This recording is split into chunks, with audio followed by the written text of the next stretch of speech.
আলাইকুম ওয়া রাহমাতুল্লাহি ওয়া বারাকাতুহু। চট্টগ্রাম নুরুল উলুম সিনিয়র আলী মাদ্রাসার পক্ষ থেকে অনলাইন ক্লাসে আজকে সকল ছাত্রছাত্রীদের প্রতি শুভেচ্ছা ও অভিনন্দন। প্রিয় শিক্ষার্থীরা, আজকে আমার ক্লাস হচ্ছে পঞ্চম শ্রেণীর আকারিত শিক্ষা থেকে, অর্থাৎ শিক্ষা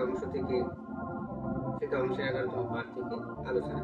আজকে আমার আলোচনার বিষয় হচ্ছে সাওমের পরিচয় ও গুরুত্ব। সাওম মানে রোজা। রোজা আরবি শব্দ সিয়াম, অর্থ হলো বিরত থাকা। সিয়াম বা রোজা অর্থ হলো বিরত থাকা। ফার্সি ভাষায় সাওম বা রোজা বলা হয়। শরীয়তের পরিভাষা সুবহে সাদিক হতে সূর্যাস্ত পর্যন্ত সকল প্রকার পানাহার ও নিষিদ্ধ কাজ থেকে বিরত থাকার নাম হচ্ছে রোজা। সাওম ইসলামের 5টি স্তম্ভের মধ্যে একটি স্তম্ভ। ইসলামের যে 5টি স্তম্ভ রয়েছে, 5টি স্তম্ভ বা খুঁটি রয়েছে, কালিমা, নামাজ, রোজা, হজ, যাকাত, এর মধ্যে সাওম হচ্ছে এক প্রকার। ইসলামের সাওমের গুরুত্ব